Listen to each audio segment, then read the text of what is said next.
The higher-level English curriculum, challenging scholars since the creation of language itself. And yet, there are a select few who approach the subject with ease, and even go as far as to enjoy the curriculum. This is the story of one such scholar, and the peaks and valleys of the beginning of her final year of high school English. She thought she had mastery over all aspects of language arts, and so everyone told her. But her entire understanding of the subject changed the year she took Advanced Placement English Literature and Composition. Her crisis began with having to write a thematic statement for Waiting for Godot. She had read the play over the summer, and thought her understanding of its theme was satisfactory, but Peelet had managed to dismantle everything she thought she knew, and thought she had learned in the years prior. All night she worked, scribbling, revising, asking everyone and anyone she knew for guidance. But alas, none could give it to her, for the task was hers, and hers alone. Finally, she managed to put together what she hoped was a presentable theme statement, and turned it in the next day, desiring only that all her woes and non-clinical meltdowns would not have been in vain. Only time would tell.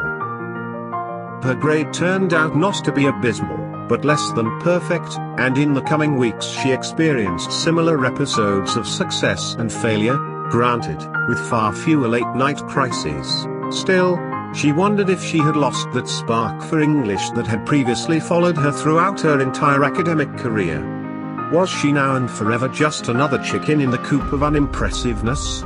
So she resigned herself to, until the monumental task of preparing a supporting paragraph for a claim of her own making on James Joyce's Araby was enough to have her reeling all over again. Nevertheless, she persevered. Another harrowing night went by, working on that paragraph to completion. Despite good signs along the way, she was still unsure of the future. And then, all of her fears were swept away when her teachers presented the students' grades. The revisions were mandatory. She went home that day with 98%, and would only do better when all was revised. She had done it. She had bested her anxieties and the governance of AP English Literature and Composition and had risen to her rightful place as an English whiz. No longer would she fret over assignments and due dates and papers.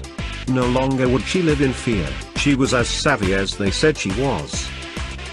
At least, she would be, as long as the following 3 quarters were kind to her.